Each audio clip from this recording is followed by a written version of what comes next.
Well, welcome everyone. We're here for the La Alma Lincoln Park Proposed Historic Cultural District Community Meeting. Thank you for taking some time out of your Wednesday evening for joining us. What we plan to do is provide you guys with a little bit of an overview of what the proposed historic cultural district is, and then we want to provide time for questions and answers for anyone to ask questions of myself, as well as a couple of landmark preservation staff who are joining me, and Historic Denver, who's been intimately involved in this project. So first, we're going to just do a little bit of an overview of what landmark preservation is. Then we're going to talk about sort of the neighborhood initiative to get this started, talk about what makes this potentially historic as a proposed historic cultural district. Then we'll also talk about customized design guidelines and what it means to be designated.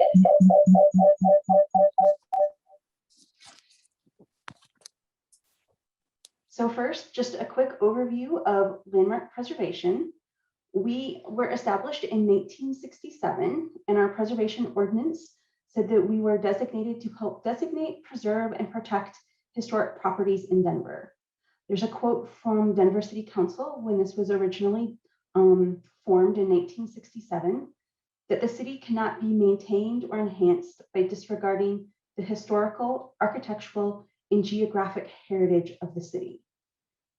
And so that's just kind of fancy city language for saying, why do we preserve historic resources? What is the reason for preservation?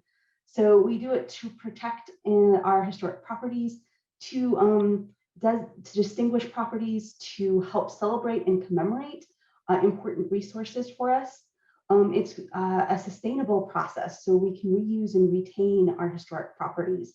It can be used for education and to connect communities. And importantly, it's to remember the past, to make sure that everyone's history is included and represented in the designated properties in Denver. And in short, history is really your story. It's the story of the community. And over the last 50 some years, Denver has designated 352 individual landmarks and 56 historic districts. It sounds kind of like a lot, but it is about 4% of the city, or 1 in 25 structures. Most of the properties that have been designated are primarily residential districts. There are a couple of commercial or downtown districts. And then we have one other historic cultural district, which is the Five Points district.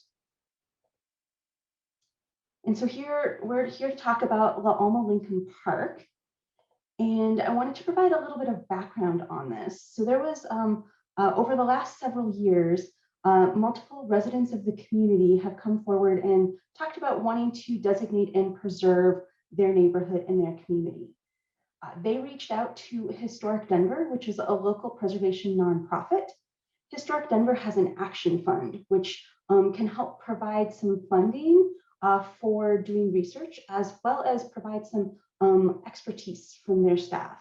And so Historic Denver has been working with residents who wanted to start exploring whether they wanted to do a historic district or research the part of their community. So they started doing research with some of the residents did it, and then they hired someone to help do research for the area. Additionally, as they were doing this research, they did a series of oral histories or oral interviews with current and former residents, and also did a lot of neighborhood outreach. They had listening sessions where the neighborhood could come and talk to those who were doing the research, as well as a series of community meetings. You can see some images here that shows walking tours that they did in some community meetings that were held at Su Teatro. Through this research, they found that La Alma Lincoln Park is significant for its early history, for its architecture, and for its culture. So first, that the neighborhood was founded as an early immigrant working class neighborhood. It was really associated with Burnham Yards and the railroad-related industry. They also found that the neighborhood is significant for its architecture. It's significant for vernacular architecture, which is really the architecture of every often used and built through local materials. Oftentimes, laborers design and build this. There aren't a lot of architect design buildings for vernacular architecture. And frequently, they use details from popular styles at the time. And so you can see, especially in this image, you can see some of, a little bit of like Queen Anne architecture or Italianate architecture.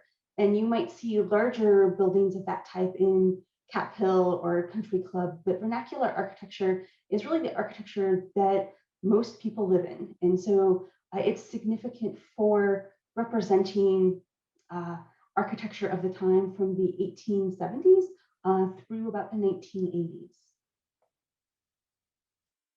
And then one of the things that they found is that it's significant for its cultural history, in particular for the Chicano movement.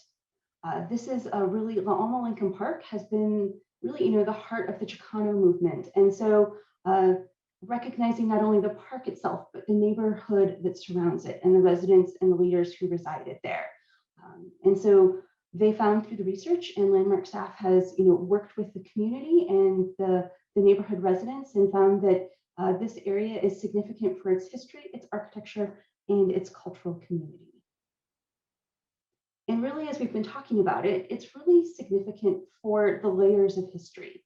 In preservation speak, it's the period of significance. It's the time period that is significant for the district's historic and architectural and cultural significance from 1873, when it was really originally founded, through the 1980s, and encompasses the later history of the Chicano movement. And so it includes buildings across multiple eras. And so here you have two images of buildings that are catty corner to each other, and both are significant to the community. If something is designated, what does it mean to be designated? There are some responsibilities and benefits from designation. And one of them is that if a property or a district is designated, there are design guidelines that go along with the district. So anything that is within the proposed boundary of the Alma Lincoln Park Historic District would go through a level of design review. And so what does that really mean?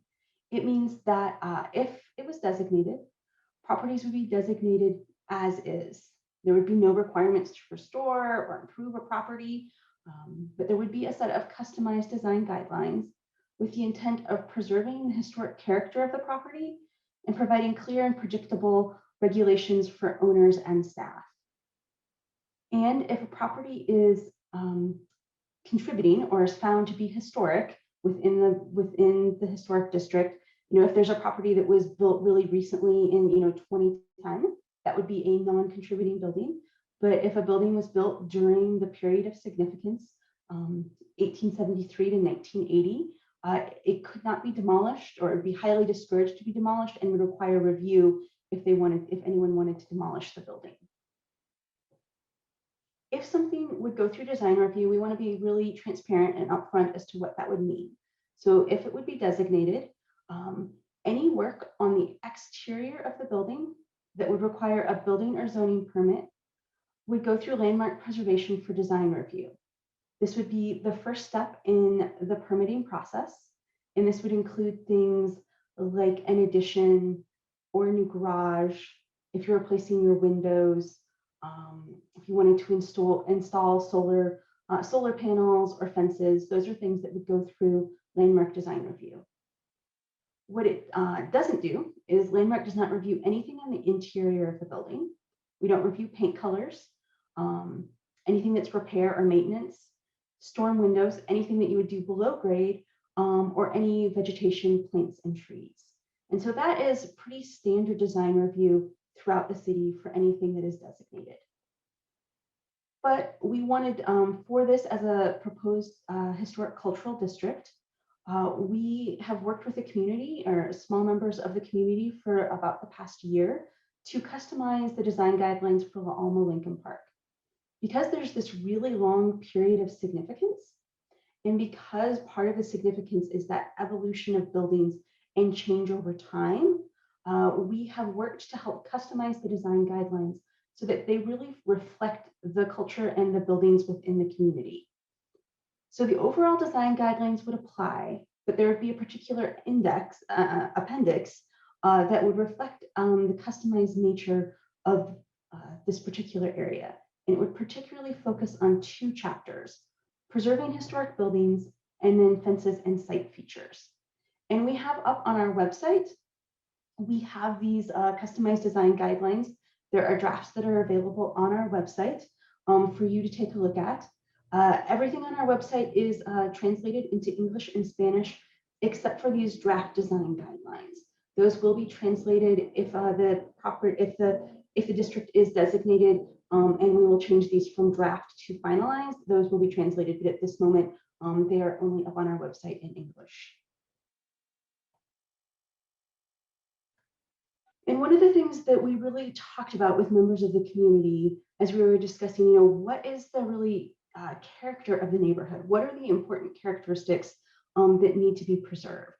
And one of the things we found that there's a wide variety of materials that are found within La Alma Lincoln Park and within the proposed historic cultural district. Because we have this long layers of history up until the 1980s, and it encompasses the cultural significance of the neighborhood, a lot of these recent changes are historic. So historic materials could include stucco, vinyl, and permastone, because those were things that were used in the 1970s and 1980s. And so if someone's thinking of making changes to their properties, these are all things that would be allowable materials, which wouldn't necessarily be approvable in other areas of the city. But because we want to customize the design guidelines to better reflect the community here in La Alma Lincoln, there's much greater flexibility in some of the changes that can be made regarding particularly the historic materials. Additionally, in order to provide some certainty for the residents, within the landmark designation application that was submitted, there is an inventory form at the end that has pictures and a little bit of information about every property within the proposed historic district. And for most of those inventory tables or inventory forms, there's something that says distinctive features. And so landmark preservation staff working with Historic Denver looked at every building and called out characteristics that would be important to keep. And we thought this would help provide some clarity for residents to understand what are some of the really important characteristics of each of these buildings. And so if someone is proposing a change to the building on the exterior, and it would be going through landmark for design review, they would have a good idea of what are some of the important characteristics of a building. And during that design review, the retention, repair, or replacement in kind would be given special consideration for those things that are called out. And the hope is that that would provide some certainty for the residents as you're looking at going forward of what are some of the important characteristics of your property. And as you can see, here's an example of 1314 Lipan. And at the bottom here, it calls out what are some of the distinctive features of this particular property. We wanted to talk to you guys a little bit about the customized design guidelines and show you what those really look like, because we wanted people to understand what it is and provide you with some examples. So you're going to see in the next couple of slides, there's going to be either a black or white text that talks about what are our existing design guidelines. There's going to be some green text that will show what is some of the language we're adding and what are some of the things that we are thinking about removing, with a little bit of orange information that's a brief explanation as to what it means.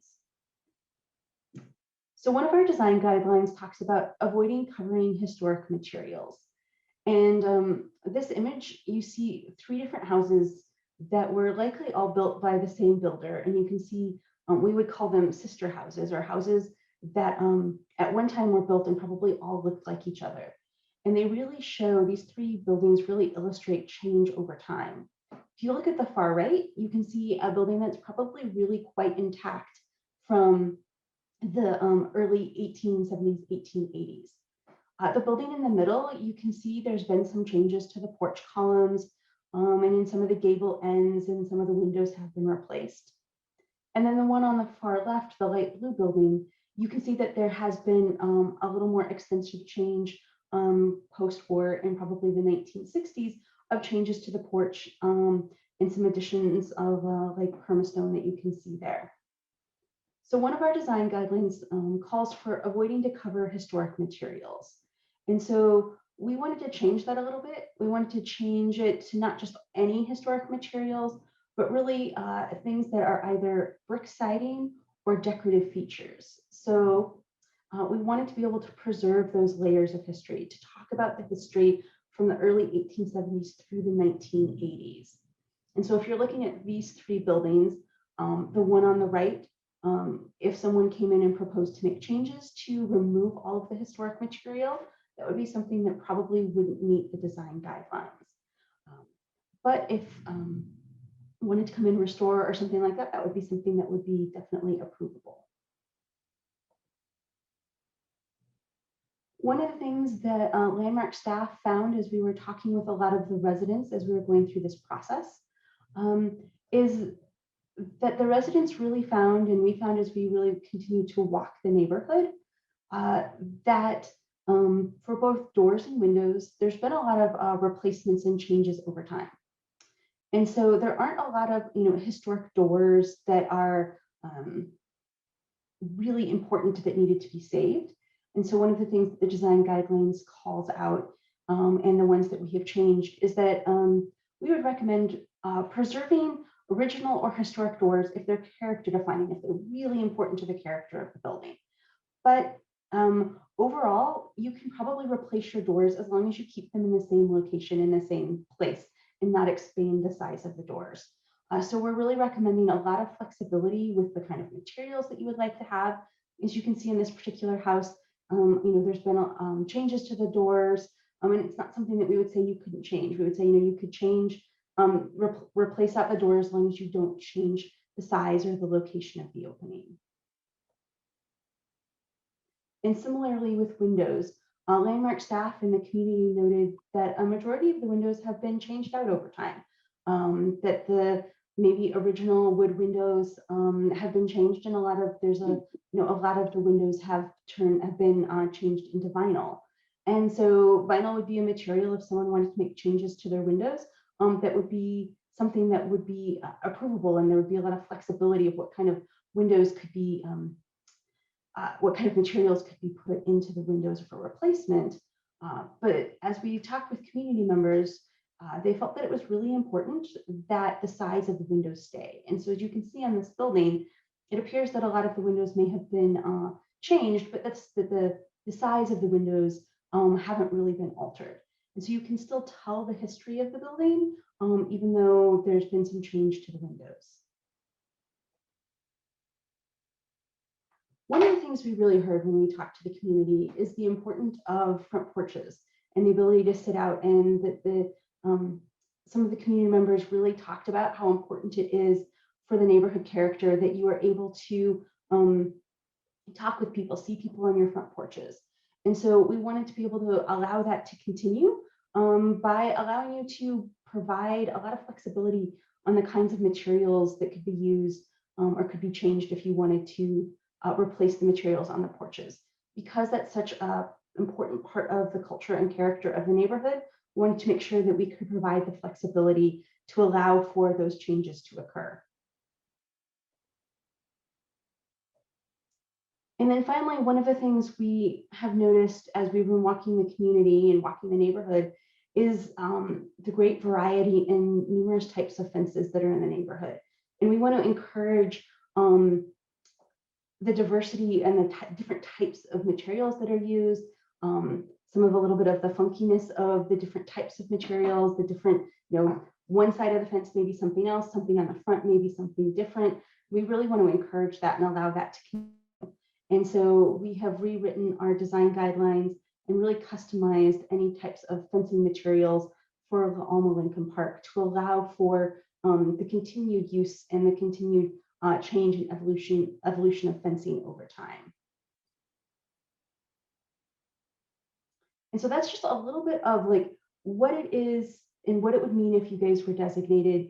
What are some of the design guidelines that would apply to you? We wanted to provide you with some examples that could kind of get you guys thinking about what might be things that, how that might impact you. And we wanted to provide time here at the here in a little bit at the end for you guys to ask questions about that, because that's oftentimes where we get a lot of questions, and I have a couple of Landmark staff members are joining me, and they would be happy to answer any design review questions because that's their area of expertise. But before we move on to that, I wanted to talk a little bit about the process of what it would mean to be designated, where we are in this process, and then what would be some of the benefits of designation. So what's the process to be a designated property? So it starts out, and this started several years ago with an early meeting with Landmark staff to go over the process and to talk about whether we think that the property or the district has the potential to be a landmark. And so the community reached out to us several years ago. Then the community does a lot of neighborhood outreach. They talk to their city council members. They hold a lot of community meetings. They went door to door delivering flyers, talked to neighborhood groups and registered neighborhood organizations. And then the community and Historic Denver worked to prepare the designation application. They did extensive research, wrote historic context, which is really just a fancy way of saying they wrote up the history of the neighborhood.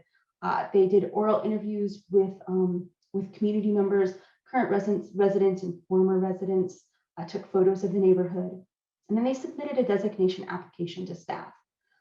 Staff has reviewed it and provided comments, and then they sent and submitted a formal designation application here this spring.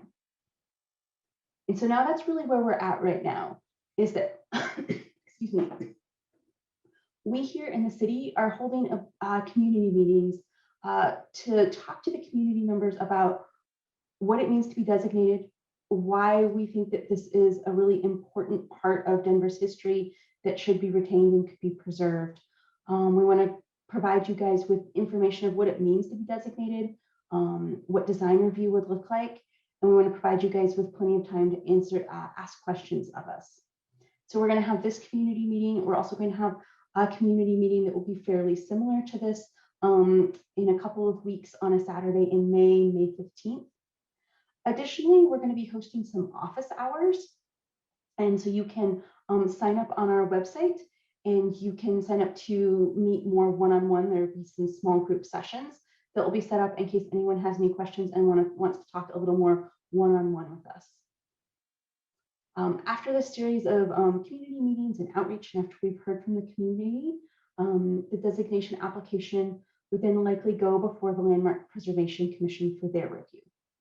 Before that would happen, you guys would all, residents and owners of properties would receive a formal notification letter from the city. You hopefully should have received a flyer that was mailed to you, but you'll get a letter from the city that'll talk about what it means to be designated. And then the Landmark Preservation Commission would review the designation application, and there would be a public hearing before the Landmark Preservation Commission. And so both Landmark staff and the commission review designation applications really narrowly. Doesn't meet the criteria. So there's 10 criteria in order to be a Denver landmark, and it needs to meet at least 3 out of those 10. Designation application puts forth more than 3 criteria. And so the Landmark Preservation Commission, which is made up of 9 individuals, they are appointed by the mayor, and they are architects, historians, contractors, residents of historic districts, but basically experts in Denver on Denver history and Denver buildings. And they'll look to determine whether they find that a property or a district meets those criteria. And if they find that it does, it's forwarded to Denver Planning Board. And Denver Planning Board considers how historic districts would align with other city plans. If you've heard about Blueprint Denver, it's basically overarching plans for how the city could move forward. That is also a public meeting, and at both the Landmark Preservation Commission and Planning Board, public comments can be provided by members of the community. You can also submit written comments to us, and you can email that or mail those to us. And then after review by both the Landmark Preservation Commission and Denver Planning Board, it would be forwarded to City Council, and City Council would review and vote as to whether or not this would be a historic district. While the Landmark Preservation Commission and Denver Planning Board really review on a narrow set of criteria, City Council has a much wider purview. and they can look at the criteria as well as the wishes of the residents in the community. And so you can provide your comment to them. And in the end, it's up to Denver City Council to vote and determine whether or not this would be a historic district.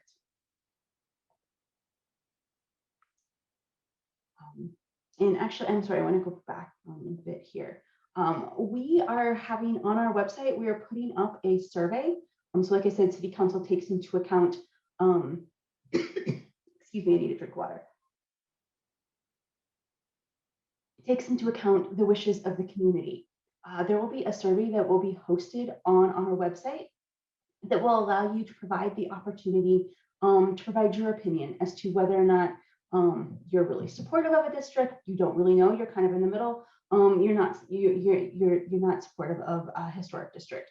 So that's a way to let both the Landmark Preservation Commission, landmark staff, and Denver City Council know your opinions, is to go to our website and complete a survey to provide your information and your opinion on whether or not this, what your thoughts are on the proposed historic district. And so finally, I wanted to wrap up and talk about what are some of the benefits of designation and what happens if you're designated. So if a property is designated, there are some financial benefits in that property values are found to be stable within historic districts.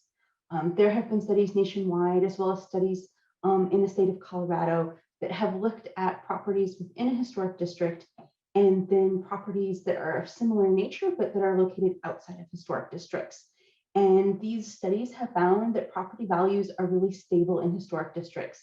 They hold their value maybe slightly higher than those properties that are outside of historic districts, but in the end, historic districts help to stabilize property values.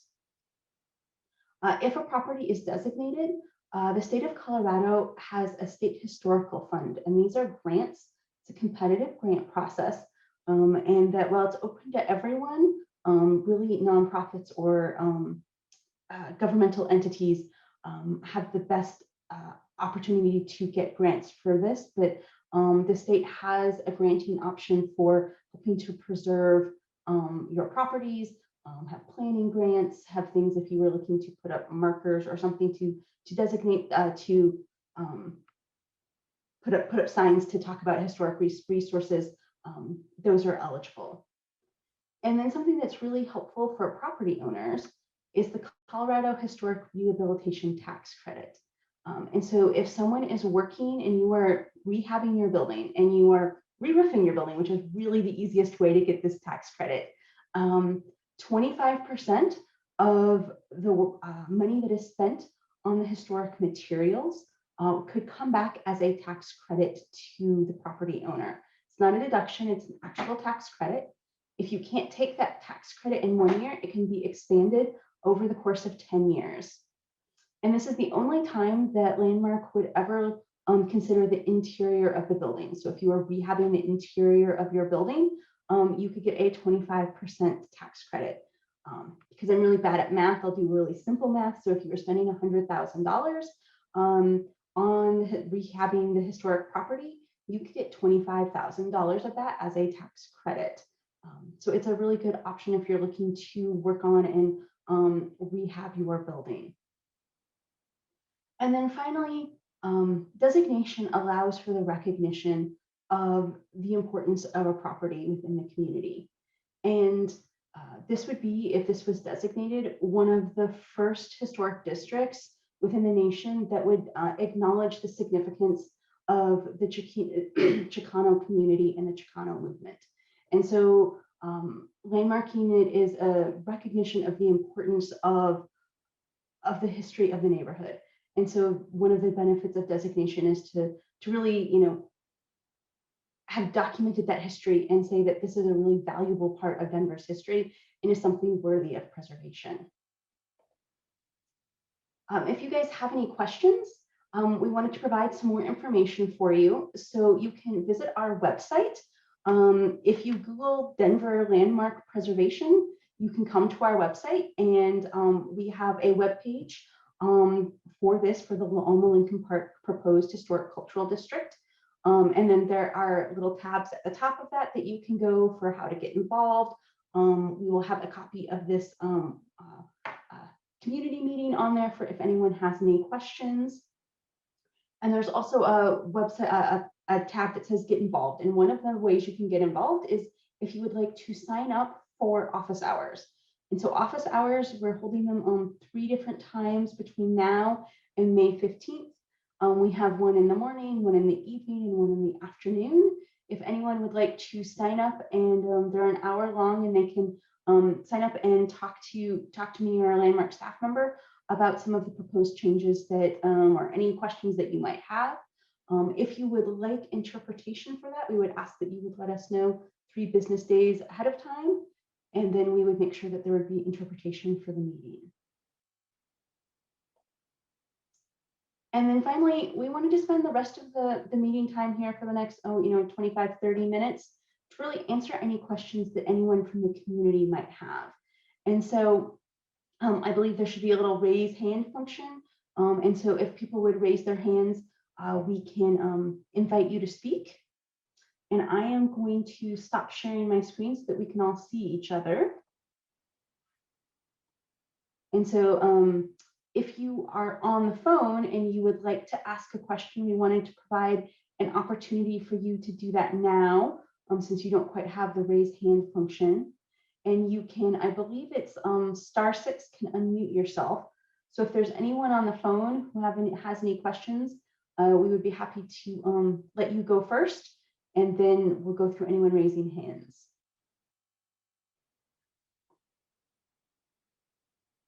We'll just give a moment in case anyone on the phone has any questions.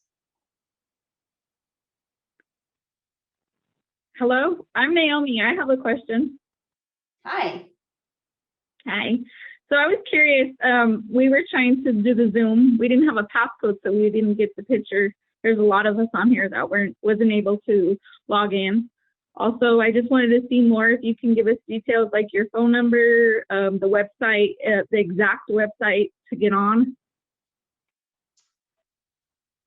Yes, so my phone number, if you want to reach me, is I'm sorry, I haven't been in the office, and I actually have to take a moment and realize what my phone number is. It's 720-865-2919. Will that be the number to get in touch with you before May 15th for the morning, evening, and afternoon appointments for the land? You can reach me there. I am going to actually ask Amanda, who is on our line as well, if she has a easy to say website for us to get to, because the one I have is a really long that wouldn't be easy to explain, that isn't a really simple website other than Googling Denver Landmark Preservation. We unfortunately don't have a chat that we could drop that into, but if Amanda knows that if she could speak up, that would be great. Yes, thank you. So one of the ways you can find the information on the proposed designation is going to denvergov.org/landmark. Okay. And that's gonna be the best way of getting there. There is another option too. If you want to do the bit.ly, we've got a bit.ly link that will take you directly to the project page, because from the landmark page, you will have to navigate to the proposed designation page. So if you want a direct link to the proposed designation page, you would go to bit.ly/La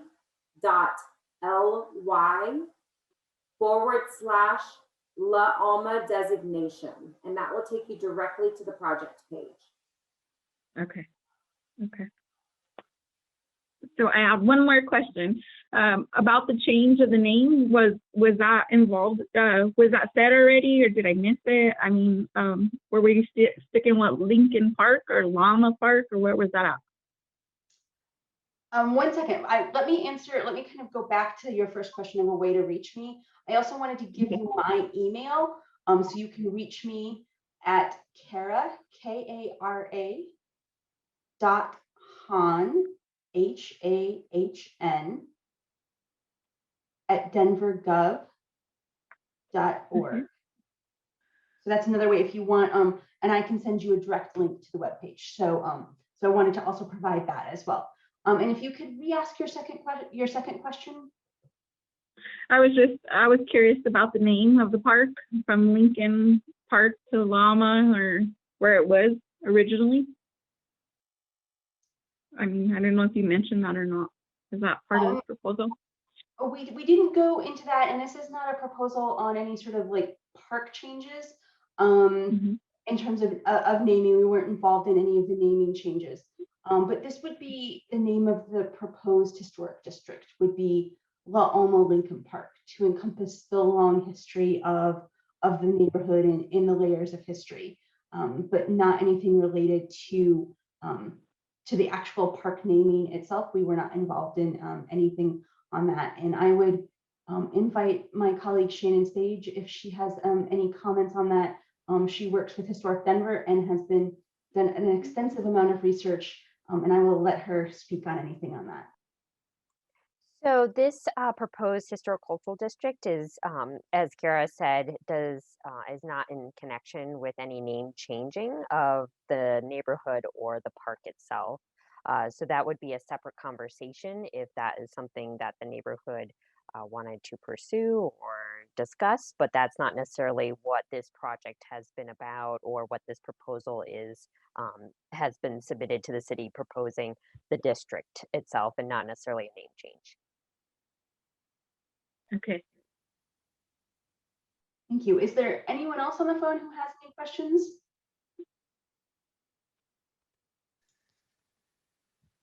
Yeah, hi. I'm the owner of that Pepto Pink house that you had on one of your earlier slides. Honestly, that's the only angle it looks good from. Good job. So there's been renovations done on it throughout the years, and most of it will not even comply as it stands with what you have written in the draft. So I'm wondering, what would I have to do in terms of to bring my property up to snuff? Also, I do plan on adding a second story and to maintain the character and whatnot, but according to what you have in here for the glass clause, or maybe some non-standard glass, I'm wondering, how stringent is this review process? How much does it affect if I am adding a second story or something like that? Because I'm not changing the roof line or anything of that sort. Well, I can answer a little bit, and then I will pass it off to one of my colleagues who are the design review experts. But one of the things that we want to make sure is really important that everyone understands is that it's designated as is. You don't have to improve it to anything. You don't have to rehab it. There's no required changes that you have to make it look like fake historic or something. You don't have to make any changes if you don't want to. The only time that there would be design review is if you choose to go forward with a project, you want to add a fence, you want to do, make changes. That's the only time that we would review it. So we want to make sure that no one thinks we're telling you as a city that you have to come in and make changes to make it fit the character of the district. Your house is part of the character of the district. And then I will hand this off. It looks like Abby has unmuted herself. So my colleague Abby can answer the second half of your question a little bit better than I can. Sure. So yeah, what Kara said, it's only if you're proposing to make changes that then when you make changes, if you're proposing to replace windows or replace other things, then it would follow our guidelines and the specialized guidelines that Kara talked about earlier. As far as adding a second story, generally in landmark districts, if it's a property is considered a contributing property within the period of significance, and as Kara talked about, this district will have a very long period of significance. A full pop top, adding a complete second story, is generally not allowed, but adding a partial second story that is set back at least 15 feet from the facade and is low may be allowed. And certainly that's something that if you're really concerned about, I would suggest, if you really want to get into details about what might be allowed at your property, that would be a great time to come to the office hours that Kara mentioned, if you really want to get into the nitty gritty. Perfect. How do we sign up for the office hours? Very sorry. How do we sign up for the office hours? I got links to everything else here, but you showed a page there that had office hour functionality on it, and I think we're all wondering how to get there. Sure. Yeah. So you would so on our website, if you go to the La Alma Lincoln Park proposed historic cultural district, there's a little link that says, I believe it says get involved. And then there's a link to sign up for office hours, and it's a sign up genius.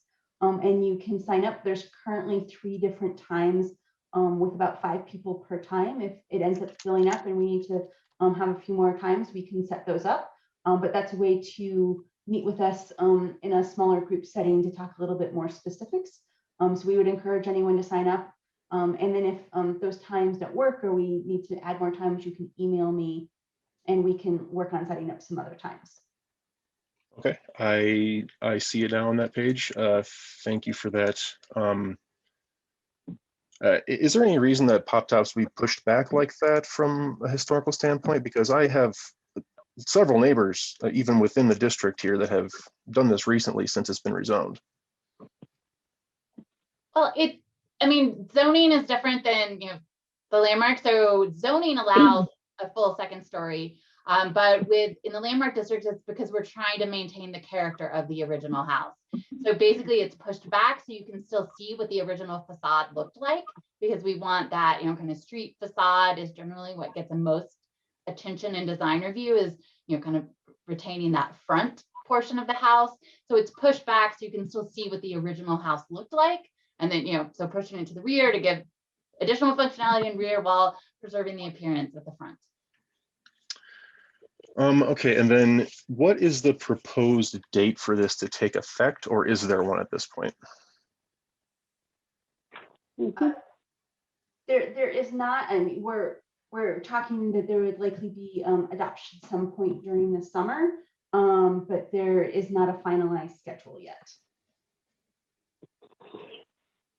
And Kara, would those dates for public hearings as it moves forward be on the same website that you shared? Yes, so any dates, anything that would go before the Landmark Preservation Commission or City Council, all of that will be updated on our website if any of those are to be determined. So we will make sure that everyone is updated and provided information, and there'll be letters that the city will send out for the Landmark Preservation Commission public hearing. It looks like Nolan is next in terms of raising their hand. If you would like to unmute yourself. Hi, Kara. This is actually Maya and Nolan here. Just a quick question about this district and sustainability goals for the city of Denver. There was stuff in the proposal about reviews on solar panels, windows. I know lead-based windows are not very efficient. And then most importantly, I feel like this would probably cut down on dense housing, especially close to public transportation. If you could just speak a little bit about how these changes align with sustainability goals, that would be great. Brittany, do you want to start talking about? Sure, I can answer that. So generally speaking, historic houses and maintaining a historic house is a sustainable action. When you demolish a historic house, you're expending those resources to demolish that house. And to build a new house, you're expending new resources to build a new house. So it is considered sustainable to keep and maintain a home. As far as windows go, historic original windows can be retrofitted to be energy efficient.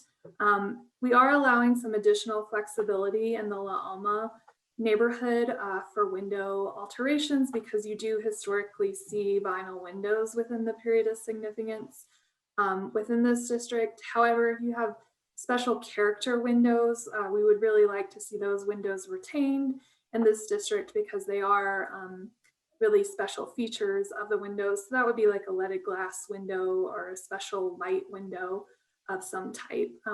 So we are allowing some additional flexibility. In terms of solar, we do allow solar panels in our historic districts, and we typically require those to be located on the rear 2/3 of the roof or on accessory structures.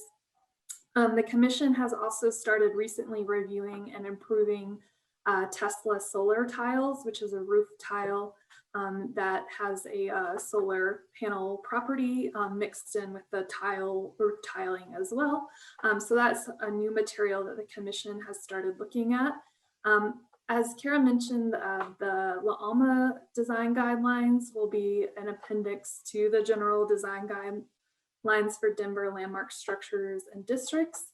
And we are looking at giving some additional flexibility on solar in our general design guidelines as well. That will happen later this year around fall for those updates to our general design guidelines, which is a separate project from this.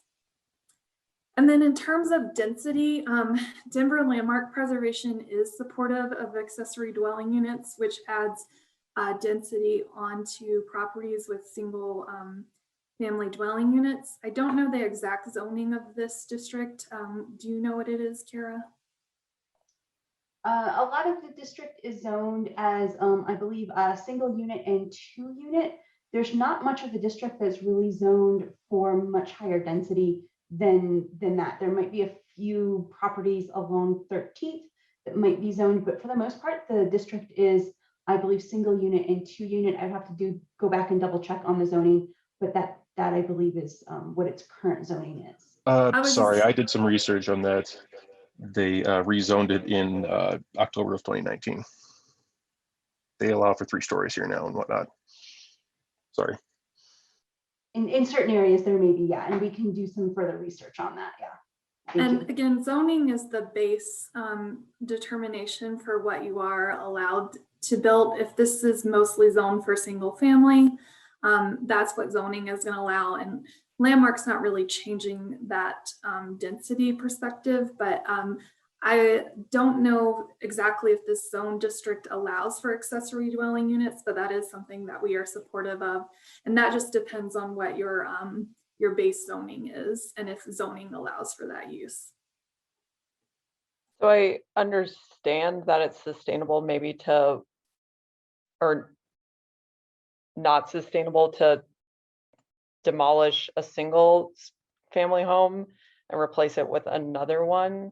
But does this proposed change block demolishing that single family home and replacing it with multiple dwelling units if it is zoned for that? So as Kara indicated, if the structure is considered contributing to the district, it would be discouraged to be demolished. If the structure is non-contributing, it could potentially be demolished and replaced with something new that is compatible with the form within the historic district. So that could be duplex structures, as there are several duplex structures in this district.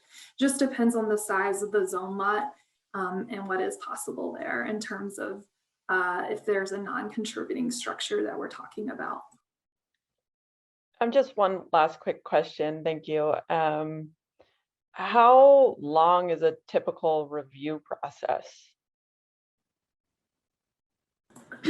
So it depends on what you're proposing exactly. There are certain project scopes that require review from the Landmark Preservation Commission. Those are things like pop-top additions, which I heard mentioned earlier in this meeting. If you're proposing demolition within the historic district, that's reviewed through a 2-step process through our office, which is phase 1 mass form and context review, and then phase 2 design detail review. And those types of projects are all reviewed by the Landmark Preservation Commission. They meet twice a month. There is a 4-week filing deadline to get on to a Landmark Preservation Commission agenda. Or there are some project types that we can review administratively as staff. We have an extremely high workload volume, but we try to respond to all applicants within 10 to 15 business days. And that's giving you a general idea of, here are some comments on your project proposal. Here's the review process. So we're going to be communicating with you throughout the process to let you know what your timing is looking like, if it requires commission review, if it's something that we can review administratively. So the timing does vary depending on the particular project scope. Thank you. Thank you for your question. It looks like I think Brooke was next with her hand up. Hey, hi, yes, thank you. Can you guys hear me? Yes. Yes, perfect. So I've lived in this home since 2019, and since then I have not received any indication that there was even a proposal to make this a historical district. I've worked with an architect to improve the area, like my house. The house, when I bought it, was in very bad condition. And at this point, I feel like I'm getting punished for putting work into a neighborhood that needed work. I mean, there's gang graffiti all over where we're at, and we're working to make it a better environment. And at this point now we're being told the thousands of dollars you spent working with an architect to improve the area is not going to be valid anymore. And that's incredibly upsetting, especially because I've been here since 2019, and I have not received any of this indication that there was ever a consideration for it to become a historical district. So how do we move forward to making this a better community when we're being also restricted in doing so?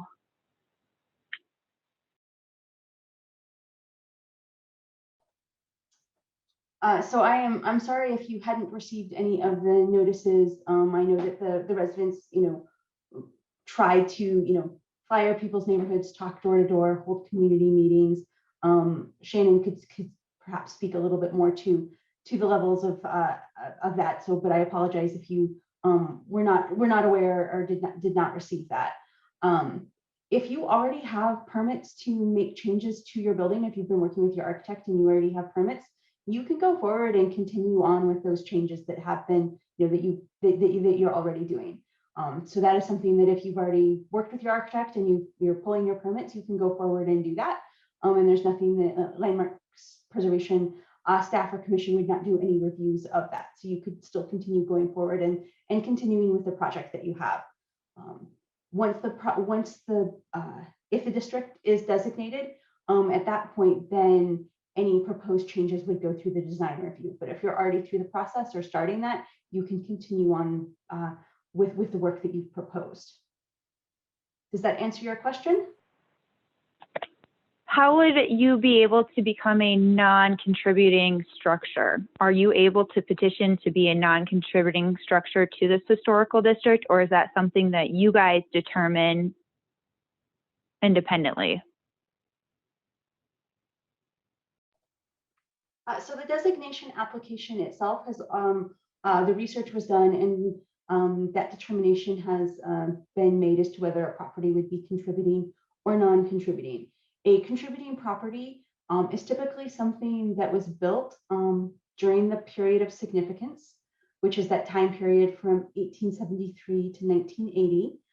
If it was later construction, it would be non-contributing. And then there are some properties that were constructed in that period of significance, but if they've been radically altered or changed, those are called out as non-contributing. And Shannon may be able to speak more specifically to the numbers of non-contributing buildings in the district.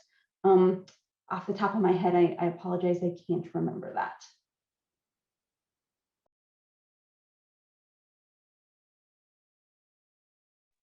Kara, you're putting me on the spot That's not here. I don't really need those numbers. I just needed to know if there was any way at this point to remove my residence from being a contributing one, if that was even a possibility. So you did answer my questions. Thank you so much. I just wanted to follow up real quick. If your property is within the boundary, it is still subject to Denver landmark review. There is additional flexibility for properties that are non-contributing, but we review all properties within the landmark historic district. And it's with different criteria, contributing versus non-contributing, correct, Brittany? And I did. Correct. I did want to just mention too, in terms of communications, I'm with Historic Denver, so I'm not speaking directly for the residents that have been involved in this project. But you know, they did flyer the neighborhood quite a bit, as well as host community meetings since 2017. So it was prior to when you moved in. It sounds like you said 2019 is when you moved in. So this project has been ongoing, and many community meetings happened in 2017, 18, and 19. Of course, COVID kind of shut some of those things down for in-person events and meetings. So 2020 was kind of silent in the in-person meetings. We did have some virtual meetings throughout the 2020 year, but apologize that maybe the 2020 year, the flyers weren't as abundant as the prior years to when maybe you moved in. Sorry that maybe that didn't reach you.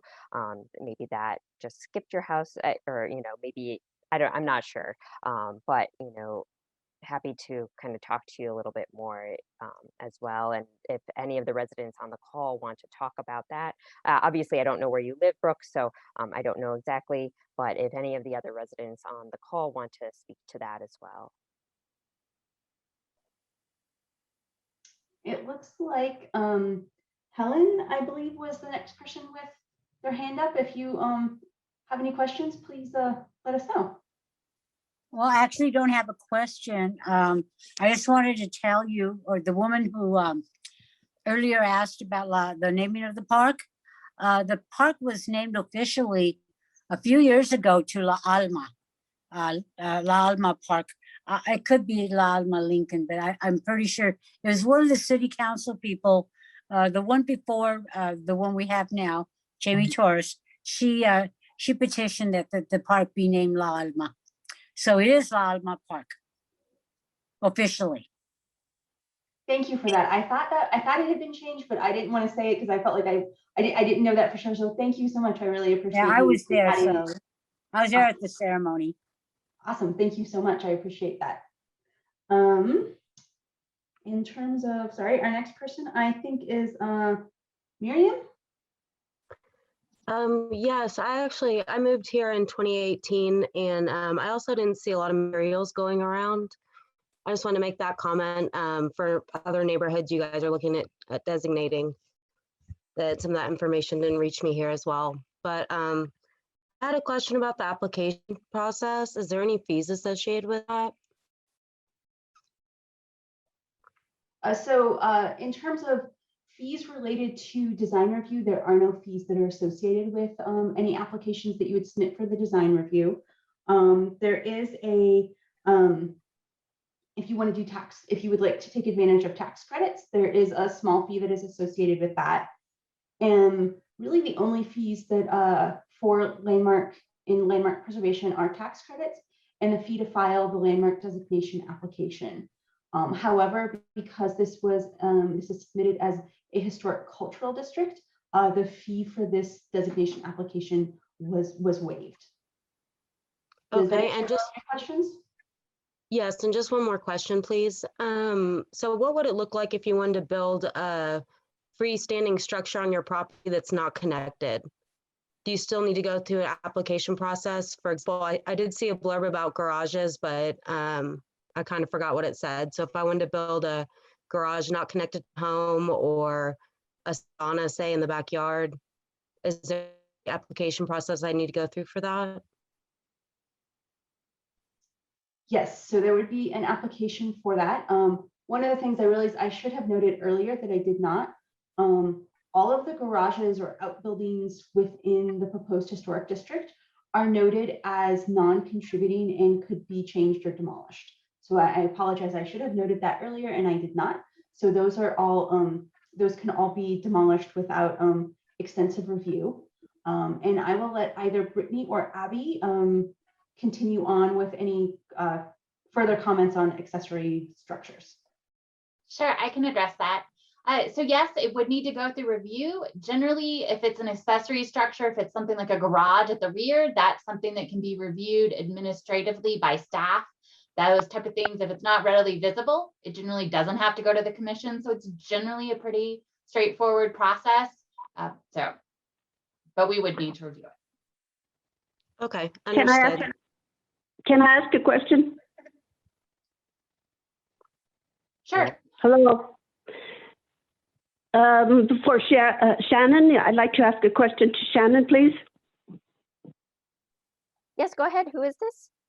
This is Florida Archuleta. Hi, Florida. How are you? I'm fine. Shannon, my question to you is, what effect will this have on my son's park? So as we had talked, the park that Florida is talking about is the Jerry Martinez Park that's on the north side of the 1300 block of La Pan, just to kind of give everyone on the call a little bit of background. And so as we had talked earlier on the phone, that your son's park is within the boundary of the district itself. And it is definitely a part of the history that is being honored within the district, within the Chicano movement, and is, again, a part of the boundary with it and honored through the overall story of the district. So it is definitely a part of the overall proposal. And then happy to have any further conversations, as I had mentioned, with DHA, who is the technically the owner of that property. But I know that you've also been in communication with DHA for many, many years. So we can definitely continue to have that conversation, offline and after today's call as well. Was there any other specific questions that you had about the park? Myself, no, not at this moment, but my daughter might, Natasha or Naomi. I know they're online right now. Okay. Do you girls have a question for Shannon? Obviously, they must not be on any longer. Well, we can certainly have that conversation. Sorry. I'm sorry. This is Natasha. This is Florida's daughter. So I actually don't have a question at this time. I think that we will talk offline. I think it's, I think we'll talk offline, maybe sometime after this call today, if you can do that, or, I kind of want to know how this affects him in the long run, as far as building a structure there, updating. How does that affect us when we have to do updating to the current? Right now it has a what is it called, Mom? A pergola there. So when we go to update that, do we have to go through an application in order to do so, or do we go through DHA to do that? Right. Yeah, we can definitely have that conversation after today as well, and we can invite the Landmark staff on that call as well as DHA. Okay. Sounds like good. Thank you. And I have Florida's number, so I'll be in touch. Thank you. You can call me Flo too, Shannon. Okay. Thanks. Thanks, Flo. Thank you. Thank you. It looks like 1300 La Pan is the next person who raised their hand, and I see Emmanuel has raised his hand as well. We'll get 1300 first. So I just had a couple of questions. I'm kind of in the middle about this whole situation here. One is, this actually hasn't been approved yet, has it? It's still in the process? Yes, we're still in the process. So it's been a long process. A lot of it has been doing research and outreach with the community. But yeah, we're just sort of in the beginning processes of going on and talking with the adoption process. So it is not designated. So when you earlier mentioned, I don't know if it was Aaron or someone mentioning, when would this possibly be moving forward? And you said possibly this summer would be approved if it did get approved? Yes, so we would, so it's the adoption process would be a few month process, and it would likely be something that would be occurring over the course of the summer. And there would be multiple opportunities for people to provide comment through that process. So is there anything that could potentially stop it, or people still voicing their opinions, or is this kind of a done deal just moving forward through the whole, groups, the historic commission group and city council? Or is it pretty much there's no more opposition, opportunity to voice your opinion on, the effects that this has, the negative effects? So you have the opportunity to provide your comments through kind of a variety of different ways. It's not anything that there's been no final decision. Denver City Council is the one who provides the final determination as to whether something is a historic district or not. So it's not, nothing has been decided. You can provide comments. Like I said, we'll have some office hours and other things. And then you can provide comments on our website. There will be this survey that you can complete, and then you can provide public comments at any of the public hearings that would be scheduled throughout this. All right, and then I guess my last scenario, like I said, I appreciate, I value the history here and everything. And I know this has been going for a while. However, this looks like it's going to have a negative impact on me. And, that's why I'm kind of in the middle of this whole scenario. So I've been working with an architect for over a year now on a addition that we're going to be doing to our home. And right now, we still haven't submitted to the city. And I know there's a backlog from all the people submitting. So that alone, just to get the permits approved, is going to take months. So in this case, if my permits were approved, 4 or 5 months from now, I was also trying to wait a little bit to, lumber material to go down.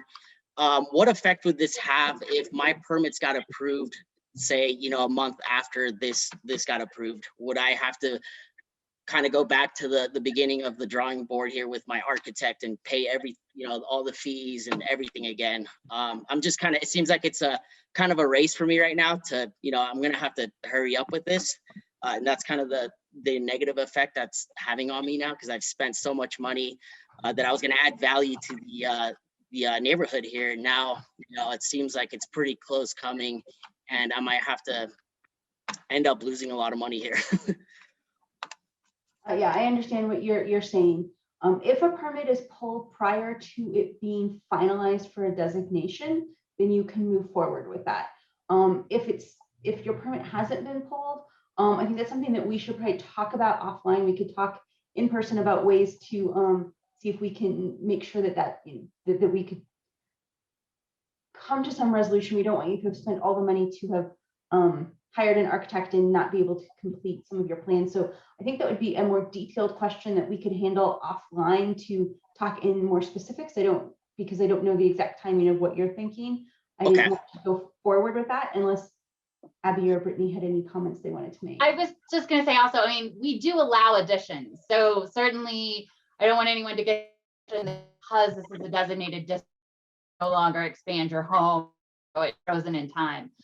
So yeah, I think what Kara said, talk to us offline, because certainly share your plans with us and we can tell you then whether or not it's something that, meets our guidelines, or whether or not it's something you want to try to work to get pushed through beforehand, or whether or not it would be fine if it doesn't happen till later, because it's something that, meets our guidelines and wouldn't be of concern. Okay. And I just want to second that we are allowing a lot more flexibility in this district than we see in some of our other historic districts. That's in terms of materials and things like that. So just because you have an addition proposed, that doesn't necessarily mean it's going to conflict with our design guidelines. And as Abby said, we're not freezing anyone's house in time. We're here to help you achieve your goals, to make your house livable, but also to make any changes that you're making compatible with the surrounding historic context. And that's really one of Abby's and I's main job, is to work with you as the homeowner and your architects to achieve your goals and also meet our design guidelines. We're not really here to tell you no. We're here to help you through our process. Okay, thank you so much for that information. Appreciate it. When you guys are talking about 15-foot setback for the pop tops, sorry to just chime in, but that's damn near half my house. Well, Aaron, I know I believe Aaron is. Yes, sorry. Yeah. If you have any specific questions, I would, encourage to, reach out and either email me or set up with office hours. We can talk more specifically on your property if you have questions about that. We'd be happy to set that up and talk more specifically for you on that, if that would be helpful. I might just say one more thing too, since we're talking about additions.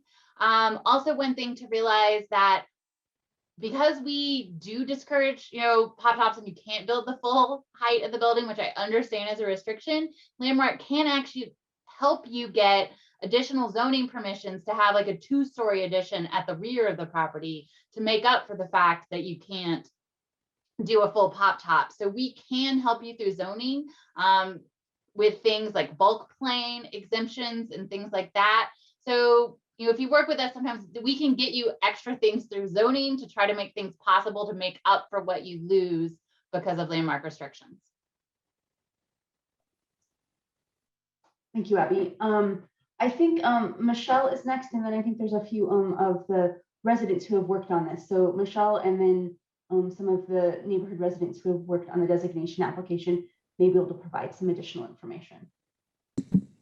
Yes, hi. So, you know, Brooke mentioned that there's some work that kind of needs to be done in the area.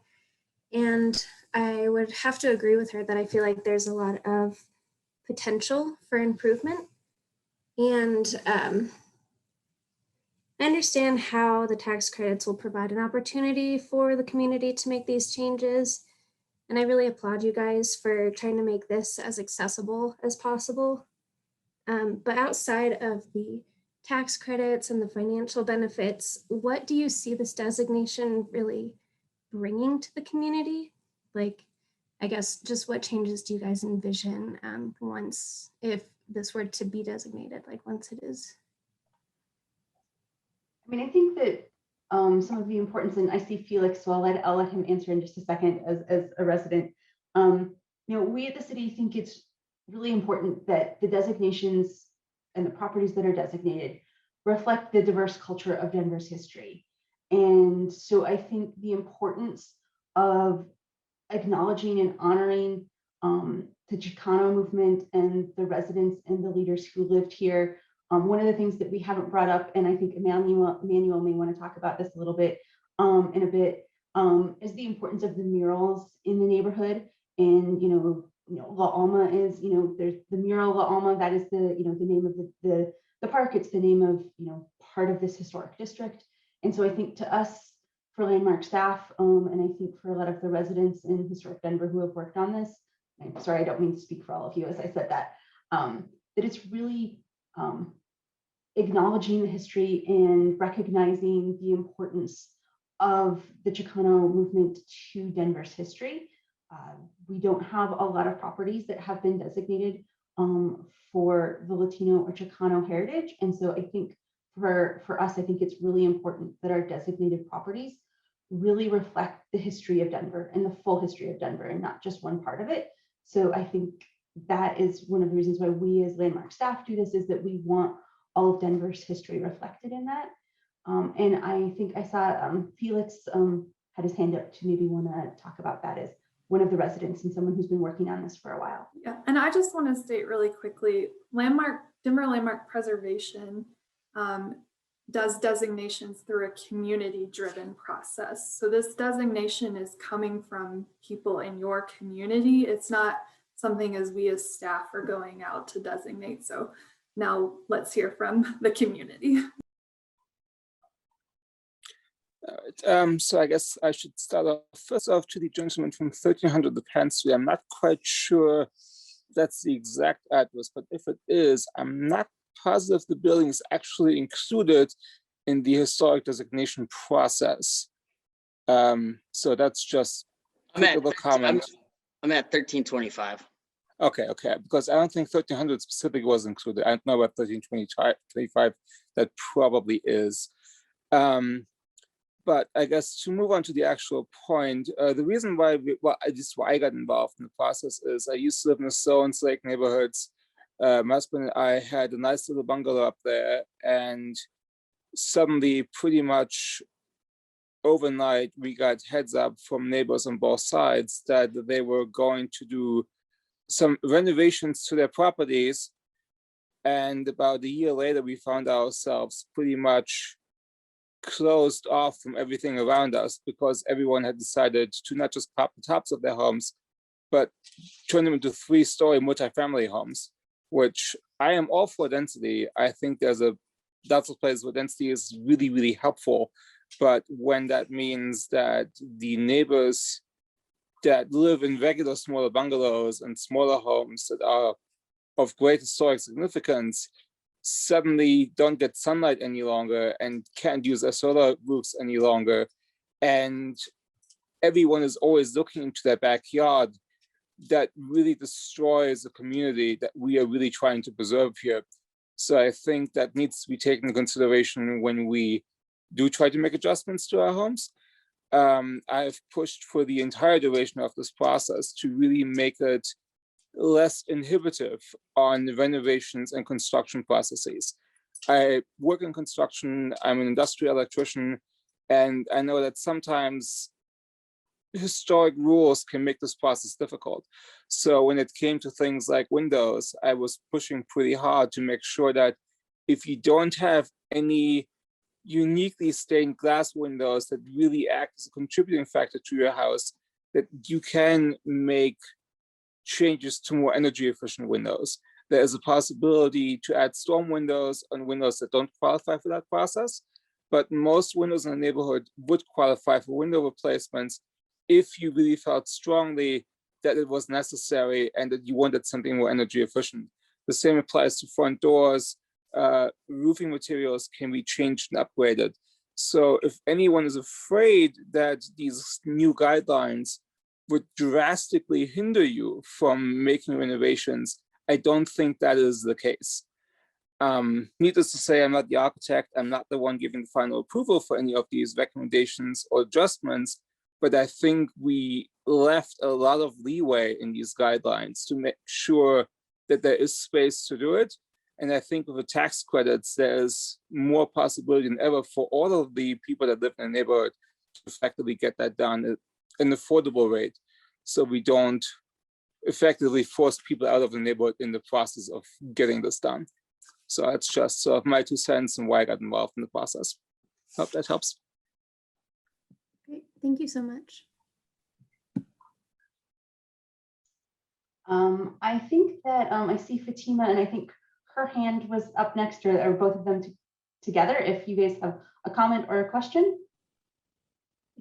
Sure, and I see that actually Helen's hand has been up for a while, and Emmanuel has the magic finger, but I'm not sure he knows how to use the raise hand feature. So I want to make sure that they get heard, because they have been a long time part of this community and have really influenced the sense of identity here.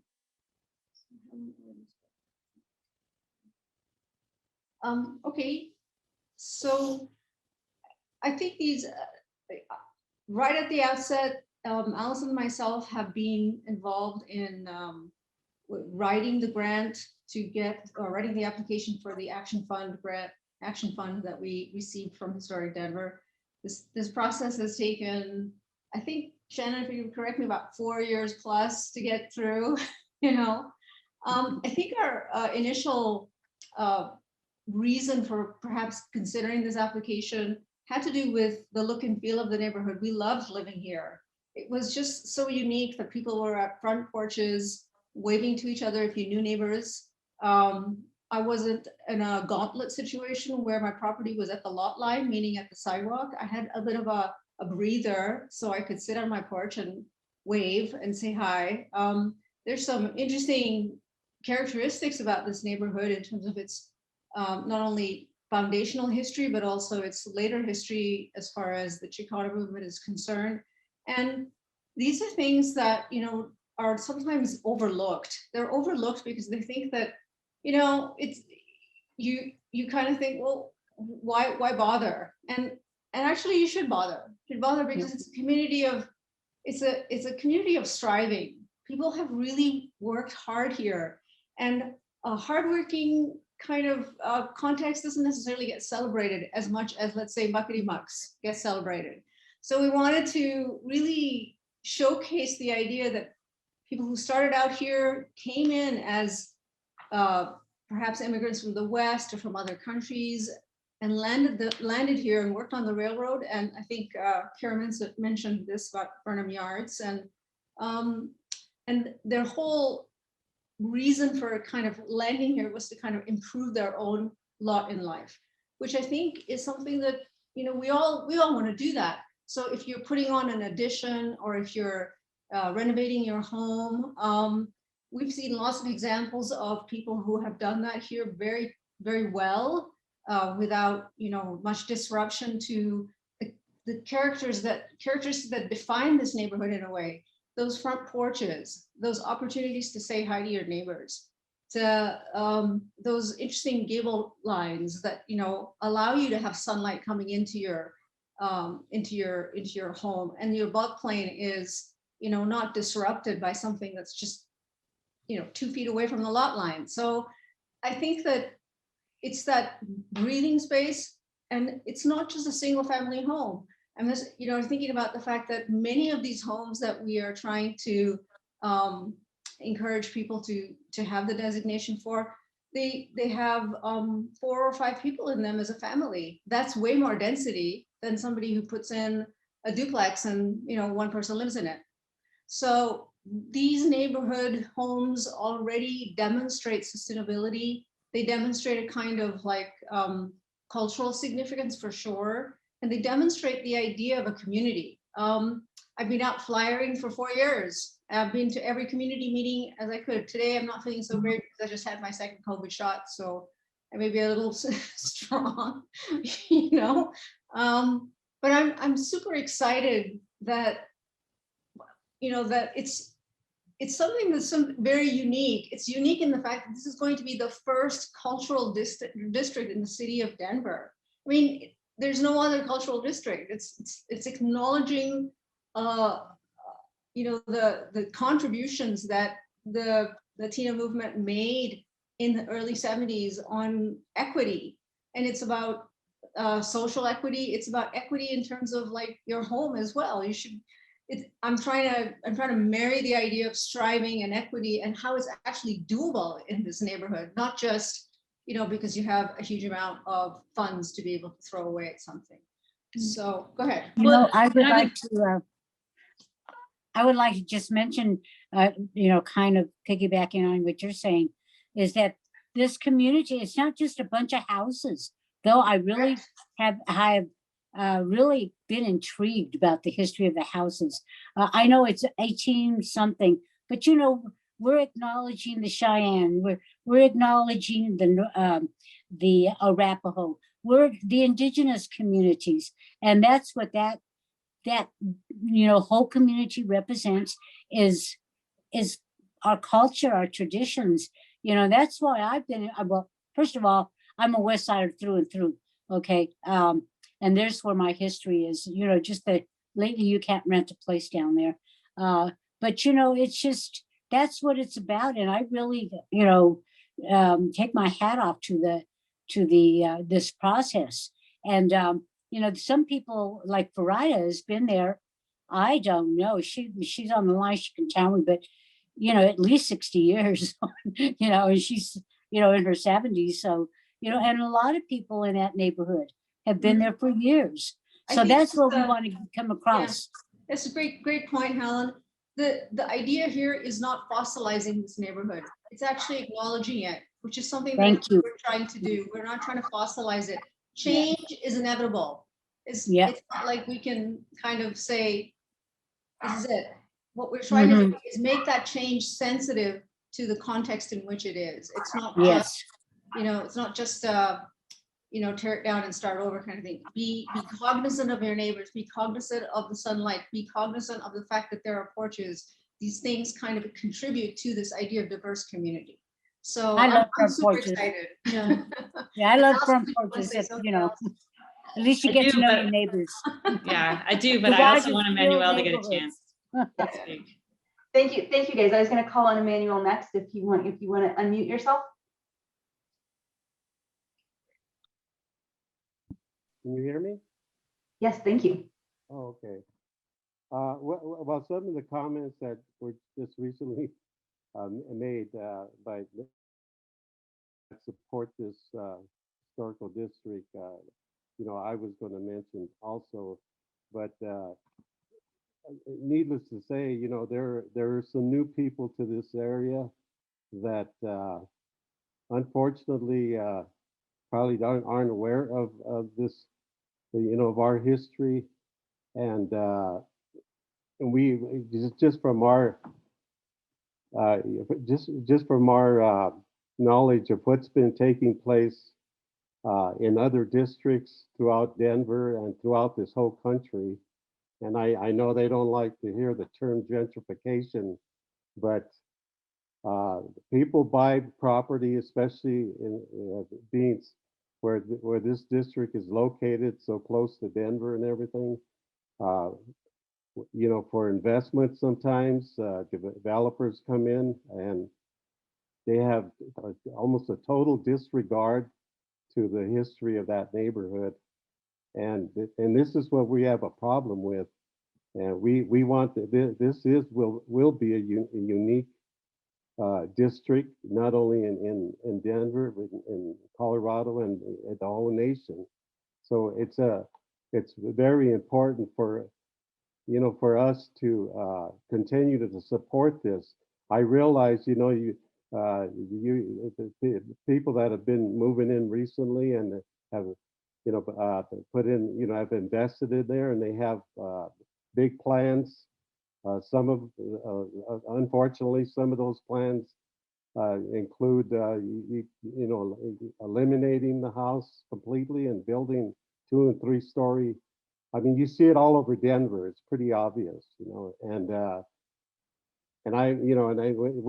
what I'm fearful about now is there's probably going to be a whole surge of people that have been buying these properties that are going to try to get the zoning as quick as they can to get all these additions and pop-ups and everything else they can get to discourage this historical district, but I would just like them, since they already have invested in this property, to support this historical district and have a little empathy for the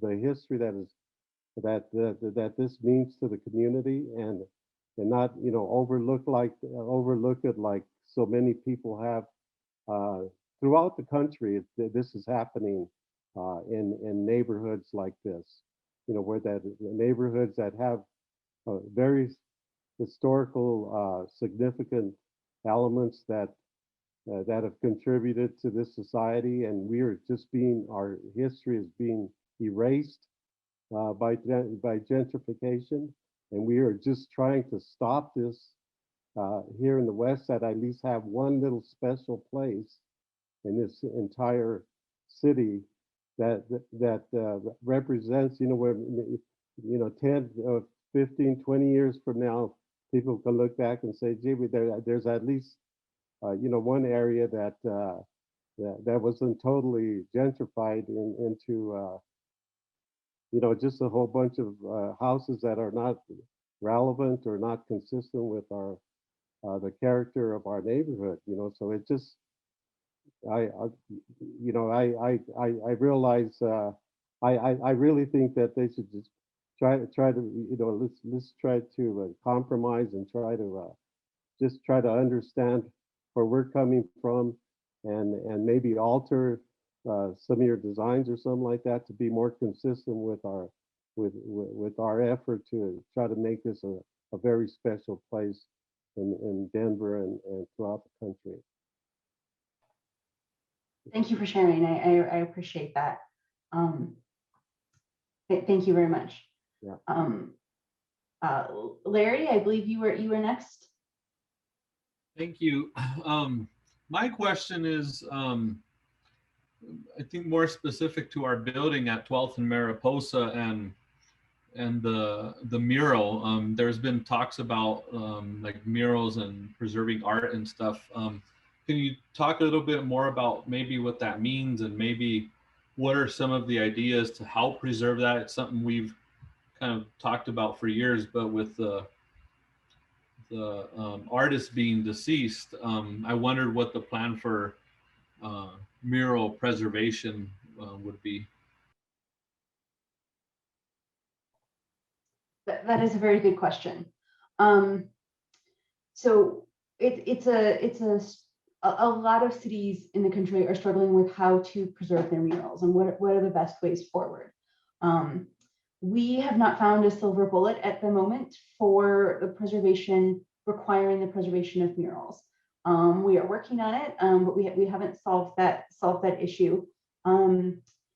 We have been in conversation, and I know this may not be quite the mural you're discussing, but we've been in conversations, we as in our landmark preservation staff, with parks and the murals that are on the Alma Rec Center, and Parks recognizes the importance of the murals both inside and outside, and the importance of making sure that those are retained. So there is that process. And then in terms of requiring the preservation of murals through the landmark process, we don't currently have a mechanism for that. It's something that we've been discussing internally with other external partners, with some of the city attorney's office, and had some conversations with other cities as well. So we have not unfortunately solved that issue. And I think actually Lucia had her hand up next and probably could shed far more light on that than I can, as she is much more of an expert on this than I am. So Lucia, if you would like to add to this conversation. And if I could just mention one thing before Lucia speaks, that the murals are character defining features as proposed in the district application itself. And that includes the mural that you're talking about, Larry, on the Denver Inner City Parish Building, which is at 1212 Mariposa, which is one of the contributing structures within the district. So definitely it is talked about in the district application and is identified as character defining features. But as Kara said, we're trying to work through how to, talk about the actual preservation of the murals. And so that will be an ongoing conversation that I think the city is going to continue to have with entities, outside of the city themselves, like Historic Denver, as well as Lucia and her nonprofit that is working on the preservation of Chicano murals across Colorado. So I'll let her kind of talk. Before Lucia starts, could I just ask Larry a question? You said the mural was made by, or was created by somebody who was deceased. Who was that, Larry? Nick Vigil. Yeah, okay, thank you. I've been wanting that question answered for a long time. Thank you, Larry.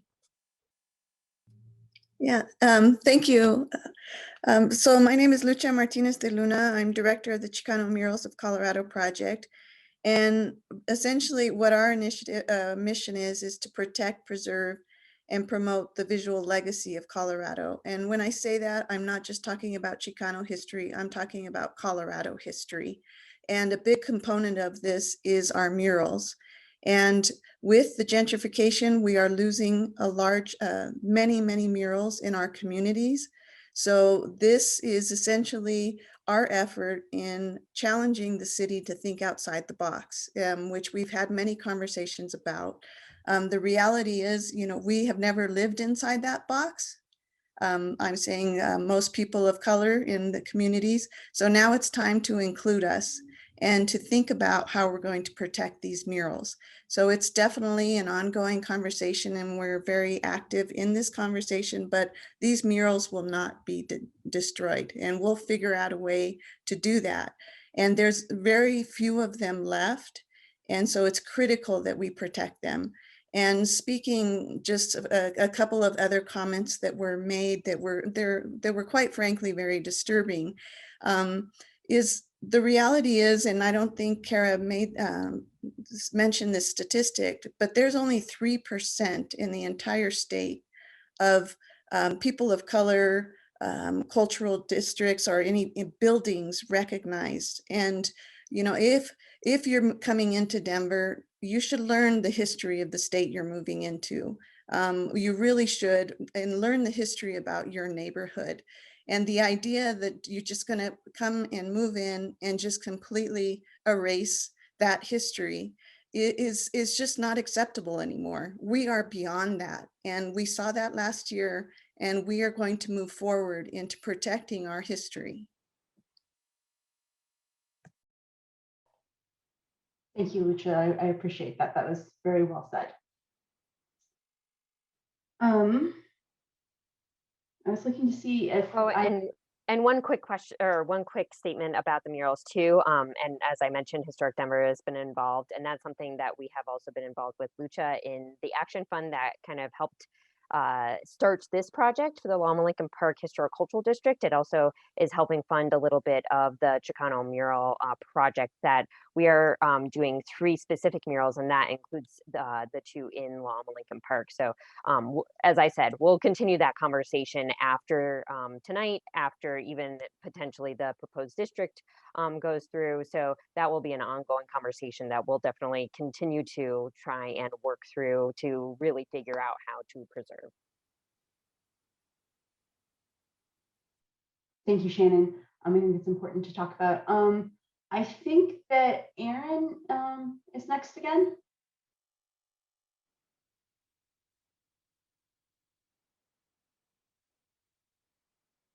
Aaron, if you could unmute yourself.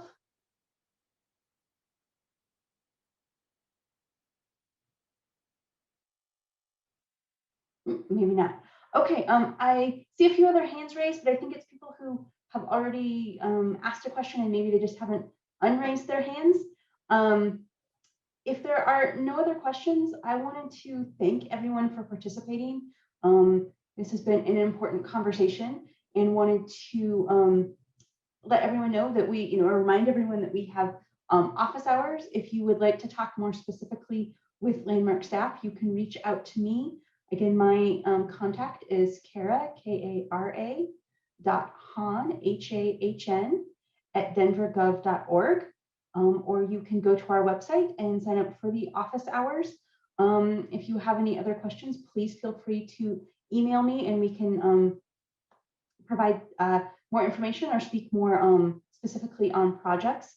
We will have a second community meeting that will cover much of the same information. If you would like to attend, we would encourage that, but it will cover very similar information. And we will continue to update on our website. So thank you very much. I appreciate everyone's attention and spending several hours of their Wednesday evening with us. Thank you very much. I appreciate your participation, and have a good evening. Thank you.